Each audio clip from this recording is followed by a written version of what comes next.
Oui, bonjour, donc je vous remercie d'avoir cliqué sur cette vidéo. Alors aujourd'hui, donc c'est un hors-série, hein, donc je ferai quelques hors-séries, mais ça reste toujours dans le domaine de l'horreur et lors des années 80. Hein. Donc c'est d'office des films qui se déroulent dans les années 80 ou 70. Donc quelque part, ça reste dans le thème de ma chaîne. Voilà, donc c'est un film que j'apprécie énormément, donc Night of the Demons, hein, comme vous avez pu le voir dans la miniature, donc film de 88, réalisé par Kevin Tenney, donc un film américain. Donc Kevin Tenney, donc c'est un réalisateur de série B, bon, il n'est pas super connu, sauf pour les fans de série B horrifiques. Hein, donc il a réalisé des films comme La Revanche de Pinocchio, comme Ouija, comme Witch Trap, comme Witchboard 2, comme Demon House, hein, Demon House qui ressemble vraiment beaucoup à Night of the Demons. Voilà, donc c'est des bonnes séries B en fait, assez sympathiques, assez rythmées, on s'embête pas en fait, hein, donc pas beaucoup d'argent, mais voilà, toujours cette générosité, une caméra assez virevoltante. Hein, donc la caméra virevoltante, c'est vraiment une marque de fabrique de Kevin Tenney, donc ça et le montage aussi. Donc voilà, donc c'est un film que j'adore vraiment. Hein, donc il est vraiment ancré dans les années 80. Hein, donc je suis vraiment empreint de nostalgie quand je regarde ce film parce que voilà, j'ai 47 ans, donc les années 80, donc j'étais ado, hein, donc je les ai bien vécus. Hein, donc j'avais 12 ans, hein, donc quand le film est sorti, donc puisqu'il date de 88. Voilà, comme je vous dis, donc on est vraiment, enfin en tout cas pour les quarantenaires, ceux qui approchent la cinquantaine, on est vraiment empreint de nostalgie. Enfin, je veux pas me prononcer pour les autres, je veux dire, mais en tout cas, moi c'est mon cas, donc je suis vraiment empreint de nostalgie quand je regarde ce film. Quand le générique de fin démarre, j'ai vraiment les poils qui se hérissent. Hein. Donc c'est vraiment très rare des films qui produisent ce genre de réaction sur moi. Donc dernièrement, j'ai eu la même réaction quand j'ai vu Top Gun 2, hein, lors du générique de début de Top Gun 2. J'étais au cinéma, j'ai été voir 2 fois au cinéma. Là, j'avais aussi les poils qui se hérissaient, j'étais empreint d'émotion en fait. Hein. Donc c'est vraiment rare les fois où ça se passe, mais voilà, donc pour ces 2 films en tout cas, ça se passe avec moi. Et voilà, donc comme je disais, le film est vraiment très ancré dans son époque, que ce soit par les personnages, par leur coolitude. Donc Judy, le petit frère de Judy. Le petit frère de Judy, il a à peine 3 lignes de dialogue, mais c'est mémorable, on s'en souvient, même si c'est pas un excellent acteur, mais voilà, peu importe en fait. Well, you must be Judy's little brother, huh? You're pretty lucky. She's a real nice girl. Yeah, are you dating her for her personality? Because she has big cha-chas. Que ce soit via Sal Romero, hein, donc Sal Romero, évidemment, donc Romero, ça fait référence bien entendu au réalisateur George Romero, et voilà, ça se termine pas très bien non plus pour Sal malheureusement, mais que ce soit pour Angela, qui est l'hôte de ces lieux, puisque c'est elle qui a organisé cette fête, hein, donc cette fête qui a lieu dans la maison des Hulles. Et le lieu de tournage a vraiment été très bien choisi, je trouve, hein, donc il est très bien utilisé. Que ce soit également par le personnage de Stooge, hein, donc Stooge qui est un peu le joyeux dri de l'équipe, hein, de la bande, hein, c'est le joyeux fêtard. Mais voilà, donc c'est vraiment voilà, pour l'usage des strobos aussi, hein, donc lors de la fameuse danse d'Angela.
Hein, donc voilà, tout ça, ça fait très 80s, que ce soit pour les dialogues aussi, hein, qui font aussi très 80s, que ce soit pour la bande son, hein, donc la BO est vraiment excellente, hein, donc ça fait vraiment aussi référence aux 80s, enfin je trouve.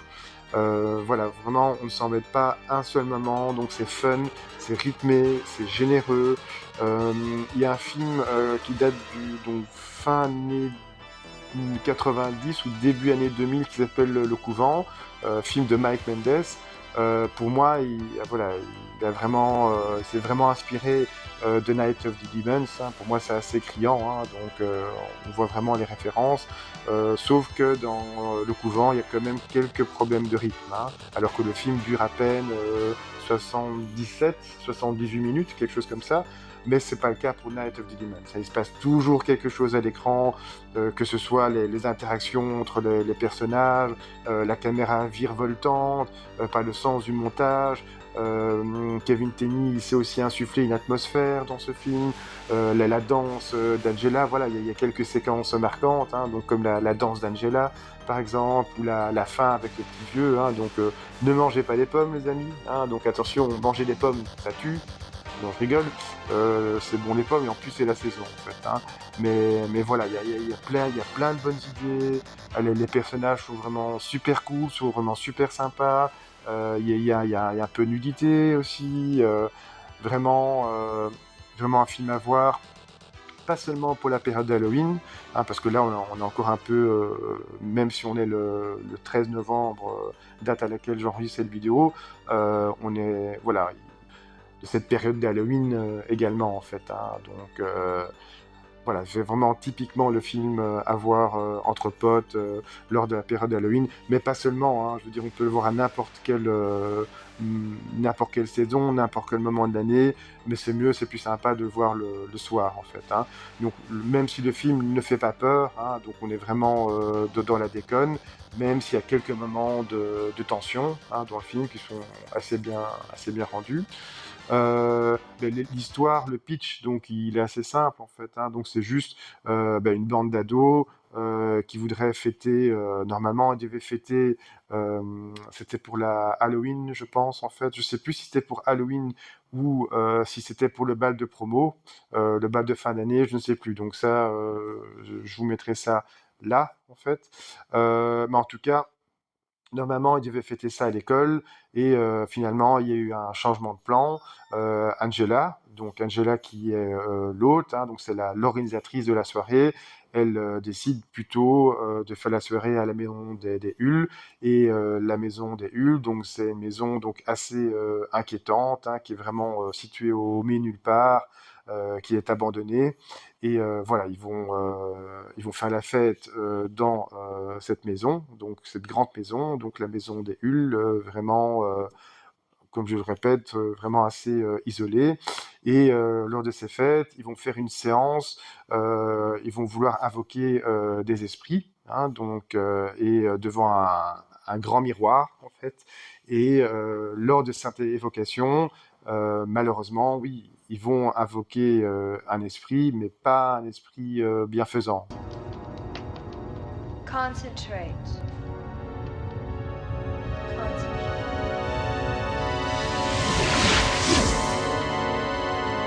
Holy shit! You idiot! It was just starting to work. Was, I swear I saw the mirror turning black. Yeah, I saw too.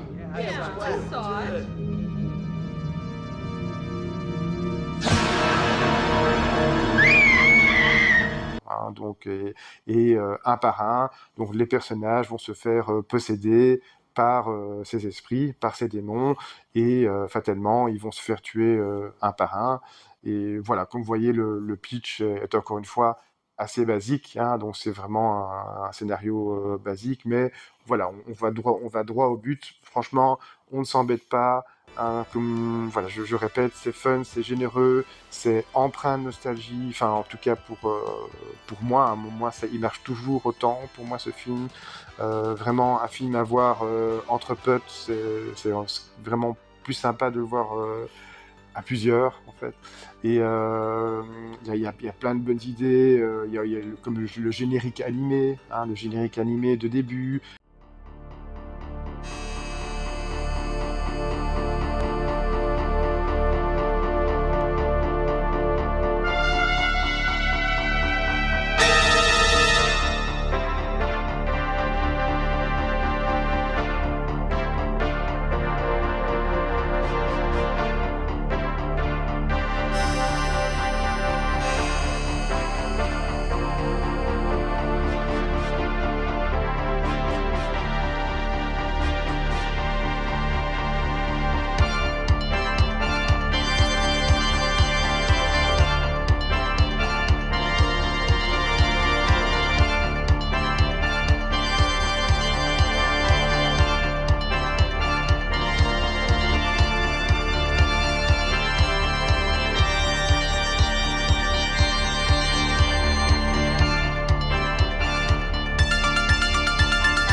La BO est vraiment excellente, je trouve. La BO, notamment lors de la scène de danse d'Angela, hein, elle danse sous les strobos, ou encore la chanson de fin. Hein, donc c'est la chanson qui me fait hérisser les poils du bras. Voilà. Donc maintenant, je vais vous passer le trailer et on se retrouve après le trailer pour quelques anecdotes autour du film, en savoir un peu plus au niveau du film. Et voilà, donc là je vous passe le trailer et on se retrouve tout à l'heure. À tout de suite. A full moon. A spooky, deserted mansion. Halloween night. All right, dudes! And Dudasses! Let's party! 10 kids. All they want to do is raise a little hell. Now, as long as they live, they'll wonder what's gotten into them.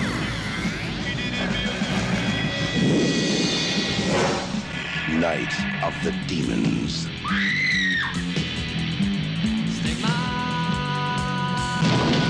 Blessed be the sinners, for the day of atonement is at hand. Stop looking at me!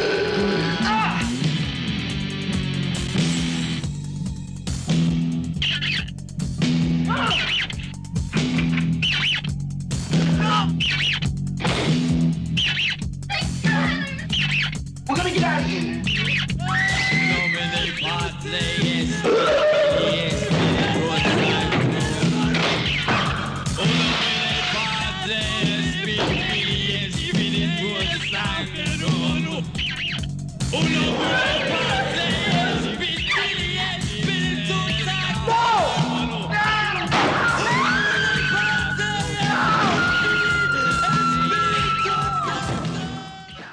Oui, voilà. Bah, écoutez, j'espère que le trailer vous a donné envie de voir ou de revoir cet excellent film de Kevin Tenney. En tout cas, moi, je sais que dans les prochains jours, je vais me replonger dans ce film tellement j'adore ce film. Hein. Donc, je ne vais pas revenir sur toutes les raisons. Hein, donc, je vous ai déjà expliqué les raisons, le fait que j'aime ce film dans la première vidéo, donc la vidéo qui précède le trailer. Hein, donc ce serait bien si un éditeur français se décidait de sortir le film en DVD ou encore mieux en Blu-ray. Hein, donc parce que malheureusement, aussi bien le 2 que le 3 sont disponibles en DVD ou en Blu-ray, mais pas malheureusement pas le 1. Hein, donc le 1 malheureusement n'est pas disponible, il faudra se tourner vers l'import, que ce soit l'import américain ou du côté de l'Allemagne. Hein, donc je pense bien qu'il existe un Blu-ray allemand. De toute façon, je mettrai le lien en description. Hein, donc si vous souhaitez vous procurer le Blu-ray, hein, donc longue vie au support physique. Maintenant, quelques mots sur la production. Donc, le film a coûté 1 200 000 $. Il en a rapporté 3 100 000, donc ce qui est pas mal. Donc, ça fait quand même presque 3 fois, 3 fois son budget. Hein, donc, d'ailleurs, comme le film, le premier a bien marché, il y a eu 2 suites.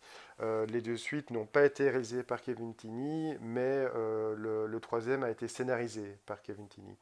Donc toujours au niveau production, donc le film a été tourné en 4 semaines à South Central, Los Angeles. Donc c'est un quartier assez difficile, assez chaud de Los Angeles.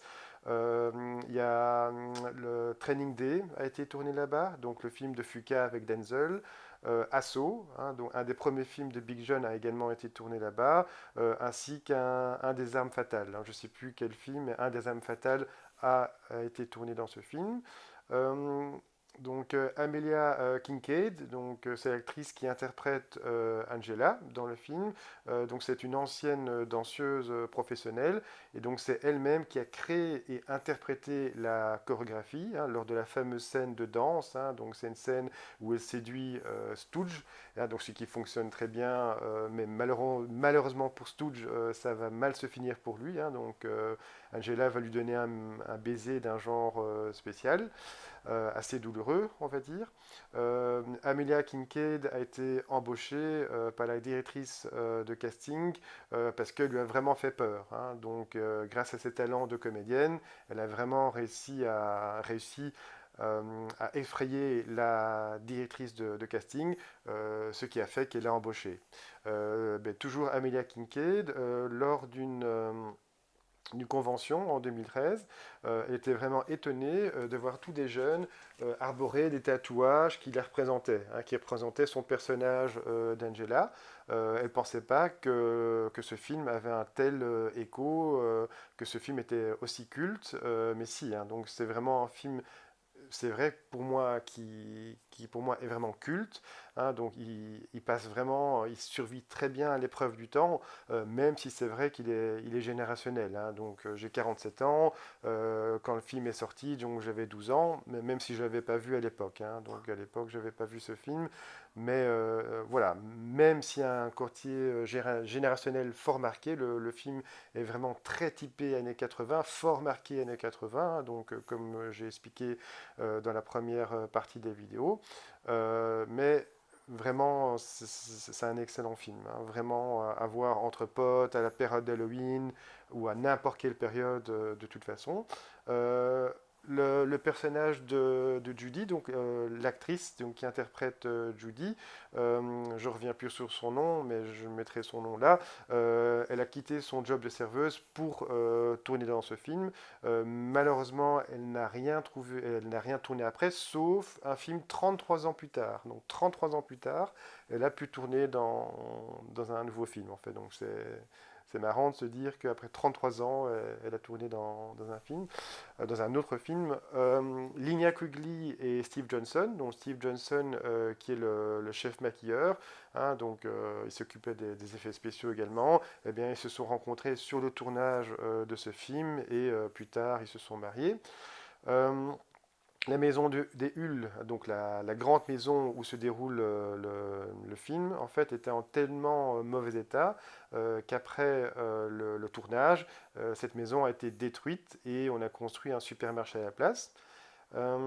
Donc dans cette maison, il y avait tous des meubles et ces meubles étaient d'origine. Hein, donc la production n'a pas dû acheter des meubles, c'était vraiment d'origine, mais ils étaient en mauvais état. Hein, donc comme je vous ai dit, la maison était en mauvais état, ils ont dû tout détruire après le tournage.